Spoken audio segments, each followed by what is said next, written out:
Hey everyone and welcome!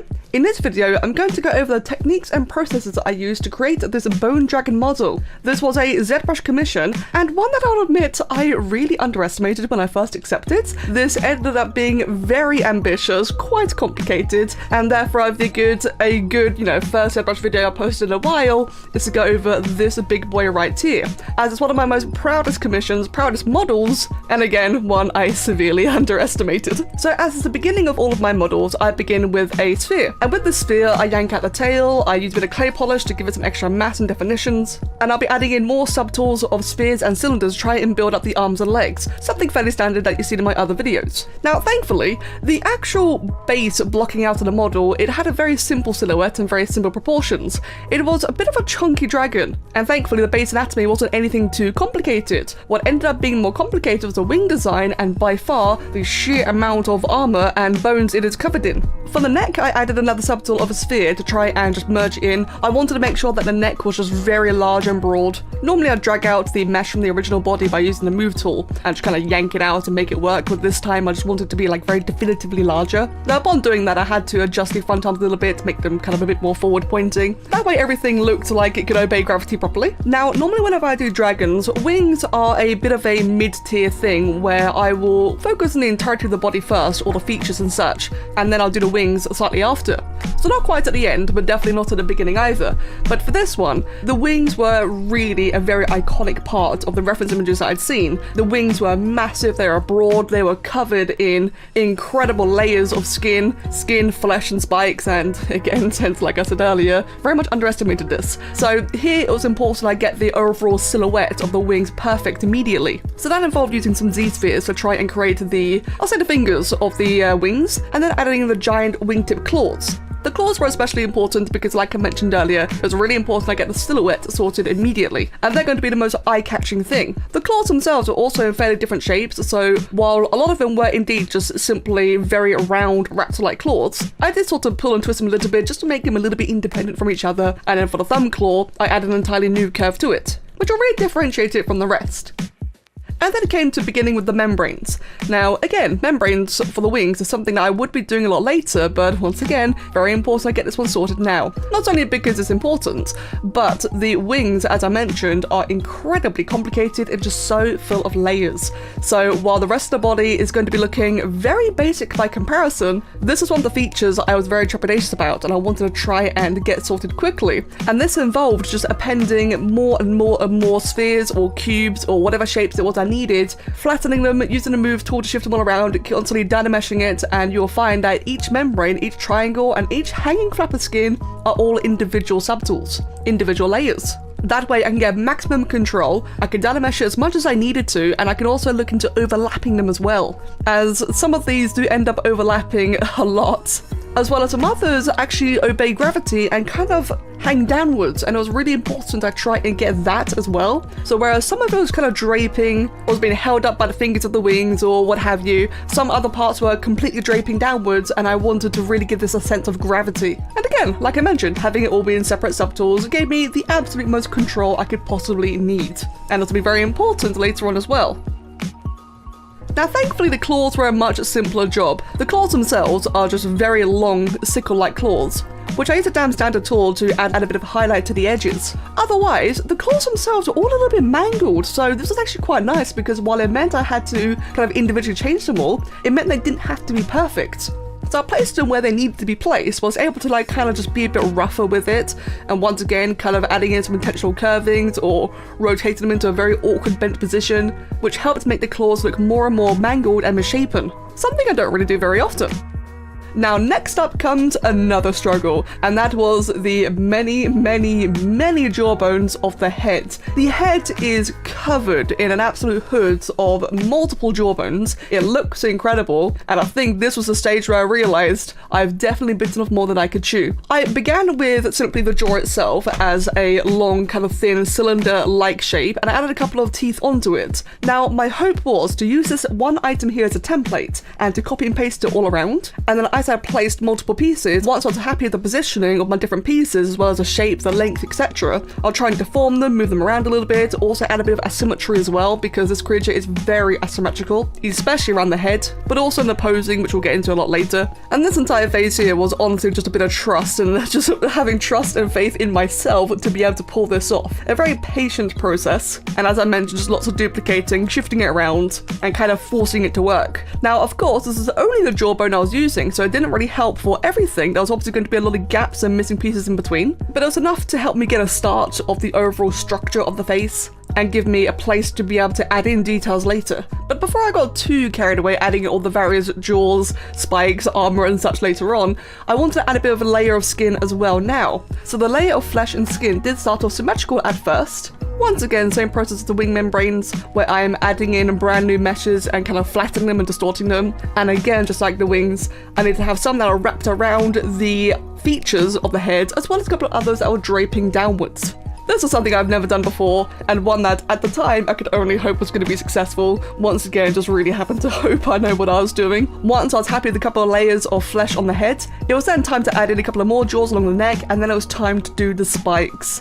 The spikes were the biggest copy-paste process I think I've ever done. And while I understand that copy and pasting pieces may sound and seem a little bit lazy, unfortunately this creature was covered in, I'd honestly hazard, thousands of spikes by the end of it, and a very good portion of that was in the back alone, the back and tail. So copy pasting is honestly probably the best I could do, but while constantly rotating, deforming, changing the length and the width, and sometimes moving it around to try and at least make them all seem a little bit different. And it was a bit of a painstaking process. And especially one because I didn't want anything to overlap, I didn't want to clip together because that just looks completely wrong, but I didn't want there to be too big of a gap or have any of them be too clumped together either, so I really had to try and strike a balance with each individual spike and where it was supposed to go. But thankfully it was a process that I can go back and forth with. And then once I had a fair number of spikes down and I was happy with it, I duplicated the entire layer 2 or 3 times, removed symmetry from these asymmetrical layers, and then moved everything around. Now, initially, the result of such a technique would mean that while now there are double and triple the amount of spikes, a lot of them are going to be overlapping each other, and it's just going to look very weird and quite blatant. So this is where I really had to be very careful and meticulously move everything, including the bases of every single spike I could find. And the end result really did work out in the end. I was able to save a lot of time, just quite literally duplicating them, but it definitely isn't one I'd really consider easy either,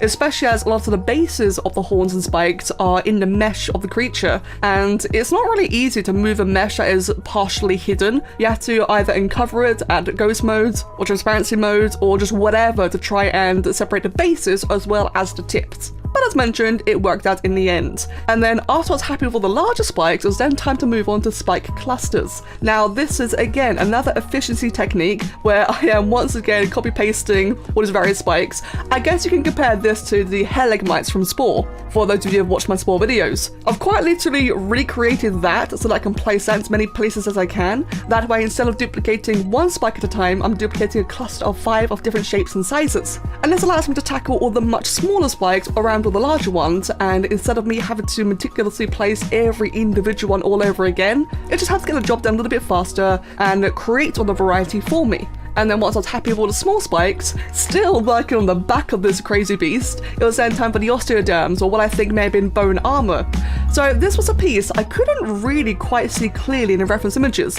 The reference images were wonderful and very clear and well illustrated overall, which allowed me to go into such detail, but the bits along the back, I weren't sure if they were like little bumps of flesh, if they were Osteoderms, scutes, if they could have even just been bits of armor and bone as well. Whatever it was though, it looked fairly angular, and thus we get to another point of me just copy pasting everything all over the place. One particular hurdle was try and make sure that I kept everything proportionate, because it would have been very, very easy to make each piece just a little bit too big, and that way it means it would cover up more space quickly and I'd get the job done faster. But that's not really a very nice thing, and it would have been quite clear by the end of it that proportions weren't quite right, so I had to stick to using all these really tiny little pieces to cover the entire mass of the back and tail. And I will say that as long as it took, it was was really worth it in the end. Now, once I did the entire layer of bone osteoderms, I did indeed use the mirror function to symmetrically copy it, which would have resulted in a bit of an ugly crease down the middle and made it very clear that it was just grossly mirrored. So once I'd done that, I then removed symmetry once again and tried to pull and yank a lot of the centerpieces left and right into a bit of a gentle zigzagging, as well as pulling a couple of individual osteoderms on left and right higher or lower. That way to really try and trick the eye into thinking that, oh yeah, these are all individual pieces, and that there isn't really much mirroring going on at all. So by this stage, the back was looking gloriously complicated, the head was looking wonderful as well, and then it was time to go back to the wings. So the wings are very, very wrinkly, I guess you could say. They're kind of like just very long, ragged curtains, and this is going to be a technique or an entire process and appearance I've never done before. Now, thankfully, the fact that I left all of the wing membranes to be separate subtools earlier really does come in handy and kept on paying off repeatedly, because it meant that I had maximum control to use whatever alphas and tools I needed to try and create all these different wrinkles, to try and move the mesh around and distort it as much as I needed to without affecting the other membranes on top or below. It also allowed me to add in a couple of holes to the mesh as well. Holes are something I don't really do very often, and I definitely want to start doing it a lot more often after this one, because it just makes a creature, especially a dragon, just look so much more ancient or battle hardened. It makes it feel a bit more real when there is like a bit of damage to the wings, and this one had a lot of damage. So ultimately, my process for adding in all the creases to the wing membranes was a combination of a fur tool I used, which does a very great job of just automatically adding a bunch of wrinkles, was using the standard tool with an alpha of 3 or 5 individual vertical lines, which I can then kind of swerve in and out, and then using a damn standard tool to highlight certain dips and edges, and the pinch tool to kind of neaten them all up together. It really involved a ton of back and forth and try stitching it all up together, and I had to do this for every single subtool for every single membrane, including the ones draping down as well. And I also made sure to also add wrinkles to even the parts that you couldn't see. That way, if I did at any point decide to move one layer above another, move out of the way, or perhaps in the process of deforming them, it reveals a previously unfinished area. By making sure that I added this detail to every single part of each membrane, it just prevented that from ever being an issue. And it guaranteed that every nook and cranny, every part that may ever be exposed was indeed complete. Well, I say complete, at least as much as it could be within this stage of the model.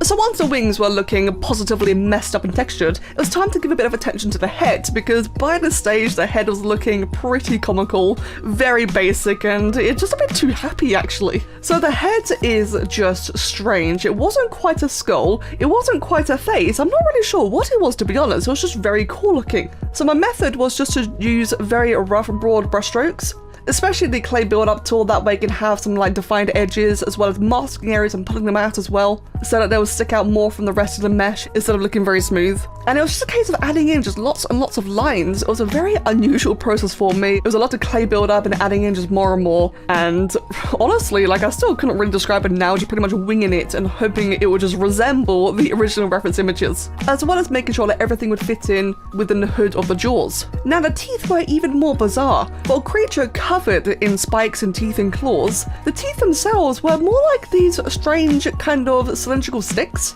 and a lot of them were very asymmetrical and slanted all over the place. So once again, it's a case of copy-pasting each individual tooth and trying to rotate it according to the reference image, and that's all I can really say is that this is a very strange process, but once again, it did look accurate in the end, and it definitely did match the rest of the model. But this is one of those moments where I really had to go against my usual habits. No big spiky teeth, no wonderful symmetry, all things wonderfully piecing together. This one's gonna have a bit of overlap and a bit of crookedness. And then it was time to return to the flesh. With this, I did myself a huge favor, and I made every fleshy subtool red, that way it could really stick out, because at this stage, there was a lot going on, and it was nowhere near finished either. There was just lots and lots going on with the model, lots of information to take in, tons and tons of layers and subtools. So by making all the flesh parts red, it just made it much easier to pinpoint and work with. And I did this for every new bit of flesh I could add as well. And it also really helped me wrap the flesh around certain other features, and just how it all comes together, because once again, it's so visually clear. I can really see where things end, things begin, any overlaps, any accents and mistakes as well. And otherwise, my main technique for creating all the creases for this part of the flesh was literally just by dragging it around using lots of snake hook tools and move tools, data meshing it repeatedly, really distorting it, and just trying to make it look as rough as I could, because in this scenario, rough is good. It needs to look rough. It needs to look like it's draping, it's ripped and torn, it's distorted, because after all, these are big hanging bits of flesh. Next up, it was time to work a bit on the underbelly, which is an entire piece I was neglecting by this stage. Now for the underbelly, I did have alphas where I could have added in this very crocodile belly-like texture, but I decided to do it manually because it just felt like it would get a better result, and it also gave me the opportunity just to dig in certain areas where some of the existing armor was almost penetrating into the skin, and I just wanted to make sure there was like a bit of a divot around those areas, such as the jawbones. That way it didn't look like the meshes were overlapping, but rather the meshes were literally protruding into the creature, or protruding out of, something where it looks like it's meant to fit together.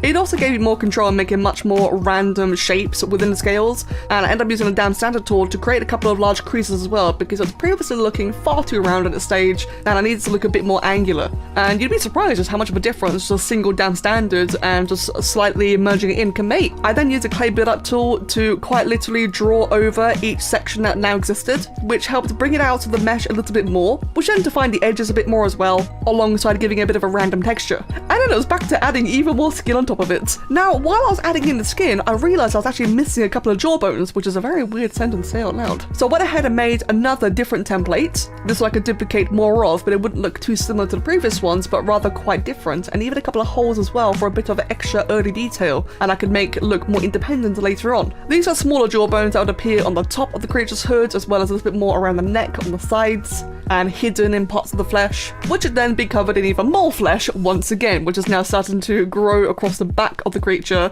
Using a snake hook tool, I had a lot of the flesh kind of cling onto the tips of the spikes as well, sort of like a spiderweb kind of effect. Whether or not it was really plausible that would happen is a little bit irrelevant for this. Since it's a large fantasy creature anyway, it just looked really nice with it all kind of hanging together and just looking really tattered. And then it was time to do the same underbelly technique for the rest of the tail. The very long, wide tail, which is looking quite neglected by now. So quite literally the same thing of using clay build-up and the down standard tools to build the edges and create mass. And then it was time to add the ludicrous amounts of spikes. Just like the smaller cluster I did earlier, I created a couple of larger clusters of spikes for the tail. Much larger hair-like mites, if you will. And this again just made my life easier, and it allowed me to then take a couple of the individual spikes and place them in between some of the gaps and just try and even it all out and build it up right, as well as allow it to transition into the already existing spikes along the rest of the tail, since the tip of the tail had much larger spikes, like very aggressive thagomisers, which I then had to figure out how to merge with the rest. And I went on to use these meshes to add a couple of spikes under the wings as well, since a lot of spikes do penetrate through the wings of this creature, and we'll be seeing many more later on. But at this stage, I wanted to make sure that I didn't neglect these ones, and I went ahead and shifted the wings quite a bit to try and make sure that the spikes were actually poking through. Just like earlier, how I added a couple of creases to the underbelly to make it look like that the jawbones were actually placed on it. Same thing here. I'm using a damn standard snake hook tool, move tool, and a couple of clothing tools as well to really just shift the mesh around and make it look like it's wrapped around it, and while not quite adding holes, just giving the impression that there are holes. And then once I was happy with how the current layer of spikes were introduced to the wings, it was then time to do another layer of creases. This is the second layer now, adding in a lot more detail, because by this stage, compared to the rest of the creature, the wings, which previously looked nice and detailed, were now looking a bit bare and basic. So I wanted to pretty much double or triple just the amount of wrinkles or the general definition and detail of them, which included mostly using the standard tool with 3 or 5 vertical lines as the alpha, and then just going over and over and over every crease I could, and just creating complexity. I also ended up colouring in the bottom half of the wings in red as well, that way just to help it stand out from the rest of the webbing too, since there were a lot of parts of the wings that were just overlapping heavily, and the more detail I added, the more my eyes kind of blurred between the two, and it was getting harder to differentiate them. So, as mentioned, changing the colour of it really helps. And then it was time to add these spikes into the neck. So these spikes were kind of like upside down vertebrae. I'm not really sure what exactly they were, but they were very long, very defined, and quite a bit of fun to try and recreate. In fact, now that I think about it, it kind of looks like an upside down Spinosaurus sail. But a good bit of fun to do, and another process of copy pasting while also just trying to deform and individualize each mesh. And then on the topic of more vertebrae, it is time for the arms, as the arms and legs also had their own layer of what looks like vertebrae, not sure if it was scutes, but definitely some form of bony plates. These are satisfying to do, as they were actually repetitive pattern compared to everything else, while the rest of the creature had a lot of features all over the place that were very kind of randomized, very hectic. The arm scutes or vertebrae were looking just a bit neater by comparison, so it's quite a nice and relaxing task. And then once I was happy with their placement and proportions, it was time to add even more clusters of spikes to the sides, the hips, and the legs. Some of these of which will be piercing the underneath of the wing membranes, others are around the ankles and kind of pointing outwards, a couple are more on the shoulders as well and dangerously close to the base of the wings, and it really does a good job of explaining as to why the wings are as tattered as they are. I wouldn't be surprised if someone gets caught on its own spikes. Poor thing. And then finally, it was time to add some more vertebrae to the tail. Now, there are a lot of gaps in the tail from the large cluster of spikes earlier, and these were intended as there was meant to be a bit of a line of vertebrae, and the vertebrae did a good job of covering a lot of those hidden gaps, but I also needed to kind of bring it to inwards, close to the main body as well, to the more denser clusters, and overlapping a little bit, which meant I had to go back and forth and really tweak everything to make sure that things fit. I really didn't want to just slap parts in and just, you know, kind of force it to fit with some gross cropping. It was important that it all looked organic. And then finally, at last, I could begin with the details. Now, the general skin texture of this creature, based on the references, looked like it didn't really have skin at all. It was just more and more and more things just on its body. But I couldn't really just go ahead and add, you know, an individual mesh for every single detail. So rather, I used a large collection of different scales, scutes, different alphas and patterns, creases, wrinkles, armor, and what have you. I increased the cavity and intensity to try and make the alphas much more intense, and then I overlapped as many as seemed appropriate around the arms and legs. And the end result is something that does look awesomely complicated, and thankfully fits in with everything else because of how intense a lot of these are. Some of the scales rise really high up. This also required lots of very careful masking to make sure that the wildly different patterns of scutes and scales would fit in and interlock with each other, because they wouldn't normally, but I kind of needed it to. I needed this to look very, very busy. And so as a result, like I mentioned, a lot of masking, as well as a bit of the damn standard tool and clay build up to try and add extra mass or extra creasing and definition where appropriate. And in my opinion, the end result just looks awesome. I absolutely love the arms and legs. I love all the detailing and scales. And it was time to move on and try and give the same attention of love to the face. The face of which I'm still very much struggling with. In this case, I had to use the damn standard tool to add in much more creases and to really define some of the corners and edges, and then adding in some gentle noise textures to just try and make the creature's face not look smooth, but not look too detailed either. However, I did add in some scutes around the eyebrows, or the eye sockets more like. That way it just gives it a bit of a cracked effect, which I then proceeded to do randomly in other areas of the face with symmetry disabled. I even did a bit of this on the teeth as well, because it's really important nothing here was too smooth. I do not like the idea of any of the features being overly polished or overly smooth, because I feel like it looks very artificial and fake. So even with a basic noise texture like a bit of stone or rock, I tried to apply it to as many places as I could. Now, while I was able to cover the arms and legs with this awesome amount of scaling, it still wasn't quite finished, because the arms, legs, and a bit of the wings as well had these little skulls hidden around the creature. So I began with my first template of a animal skull. This was based purely on the reference images given to me and not actually any real animal, especially because a lot of the skulls appear to be quite flat onto the creature's body. So I didn't really want to do anything, you know, too anatomically correct, too based on realism. I didn't want to have like this just weird, you know, giant orb of a skull smacked on it. I kind of needed it to look like it was embedded into it, and therefore a bit of flattening, a bit of creative liberties were required.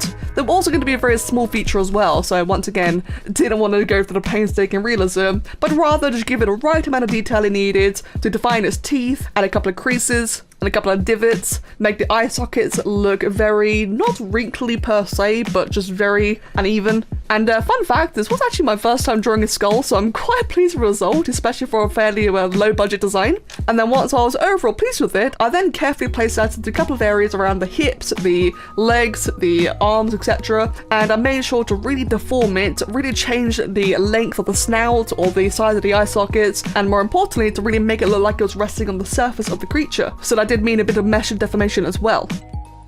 For the claws, I went for the same technique as I did for the face, where I was using mostly light noise alphas, and then a couple of scratchy alphas as well, just to make it look worn but not overly detailed. And then a damn standard tool around the base of the claws where it meets the skin, just again to make it sure it looks like it is actually attached. You're probably going to be hearing me say that a lot. It's really important to me that things don't just awkwardly clip together. I really want it to look organic. And a damn standard tool is a damn good one for it.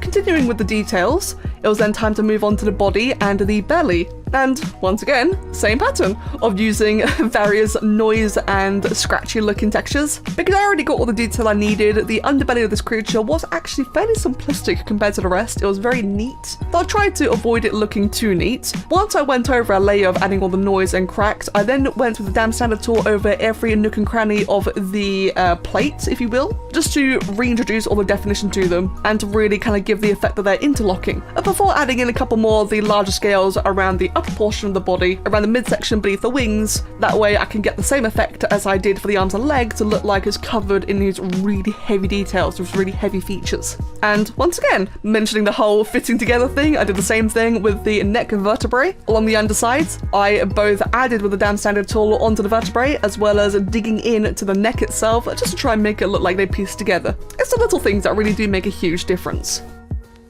And then moving on to the tail. So even though the tail is utterly covered in all these spikes and scoots and just this crazy amount of information, I still wanted to make sure that there were scales underneath. Again, I say scales, whatever texture it is on the creature, I'm still using scale alphas to do it with, and it was just so important that there was this very defined or clear information of noise going on beneath it. That way it didn't just look like these spikes were like on this very weird smooth surface, but that everything was like equally detailed and equally intricate. And then it was time to finally tidy up my jaws. I did not like how all the jaws were just so smooth. They were always meant to be defined eventually, and now at last was finally the stage for it. Now, this is a thing that I probably could have done earlier, where I defined each tooth, defined the sockets, added a couple of details and dips and divots. While I could have done that earlier and saved me the hassle of doing it for each individual jaw, by doing it on each individual jaw, it actually makes them look more individual. So while the whole copy-pasting technique can be really useful, it's not something you should rely on too heavily, because every now and then, especially for the detailing phase,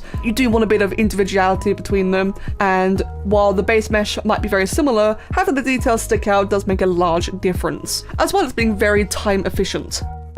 And then after I was finished adding in a couple of cracks to the claws and a bit more noise to the arm vertebrae, it was time to finally add the final layer of spikes along the wings. So these spikes, they covered so much of the wings, clearly along the fingers and arms of the wings themselves. And I'd venture to guess that even in the wings alone, there are hundreds of spikes by the end of it. I once again used a bunch of clusters. I saved a copy of all of my templates and clusters. That way I could go back and use them again for different purposes, such as here. So these are the same clusters I used along the tail, which I'm now using for the wings. And I had to just rotate the devil out of them, just keep rotating back and forth and just reinforcing everything to interlock in a way that didn't look, you know, too samey or too, I guess, recognizable. I wanted them to look like they're all placed properly and intentionally. And it was very important they all had different sizes, because some of the spikes were really tiny and buried away under the layers of skin, whereas others were really large and protruding straight through, cutting it apart.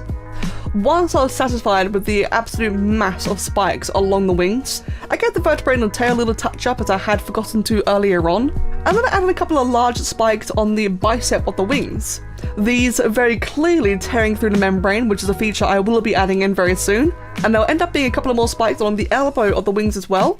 And then I finally add some detail to the wings themselves, not the membranes, but the wings. Now this, just like the face, was really strange. I couldn't just add my scale and scoot alphas again, because these looks much more angular, more like little shards of bones as opposed to, you know, big surfaces or big features.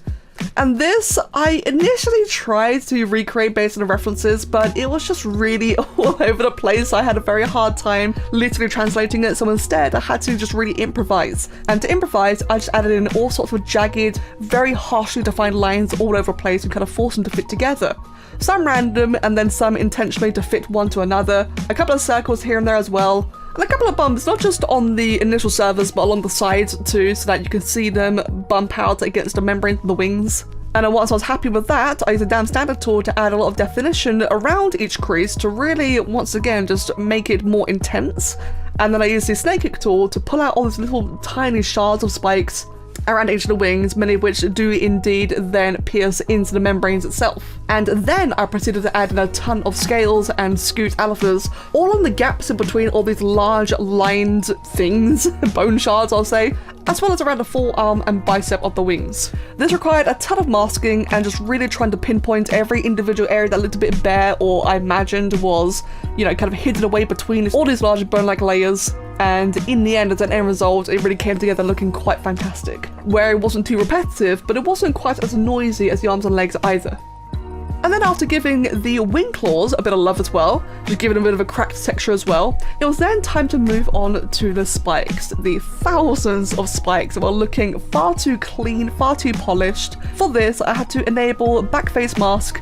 That way, when I draw onto any thin mesh, it does not affect the backside of the mesh, only the face that I'm actively working on. And using that, I very messily just applied noise and cracked alphas to the entirety of the spikes and every surface I could. Very large, broad, gradual strokes across everything, and then rapidly spinning the creature around and just making sure that each corner was indeed accounted for.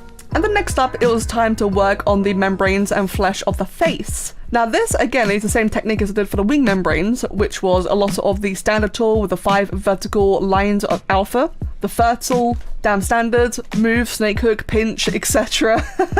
Just really trying to get the same warped effect and trying to make it look very, very wrinkly, very complicatedly overlayered, and really just trying to make sure that everything just looks like it's stretched. That was a big thing, to make it look like it was stretched and that certain areas were indeed being pierced by existing teeth or spikes. And just like the wings themselves, it was really valuable that I kept everything to be separate subtools because it gave me as much control as possible. And for every bit of membrane I was finished with, once I was actually entirely satisfied, I then removed the red coloration and returned it back to grey or to its host materials coloration. That way I knew it was done, and more importantly, I knew what was not done and what I had to move on to next. And I applied that process to the wings as well. For the wings, I went over a third layer of creasing, just really trying to intensify just the detail, because now, once again, comparing to the rest of the body, the crazy amount of battle-worn spikes, all the scutes and scales, all the skulls and vertebrae along the body, now the wing membranes were looking even more basic as before.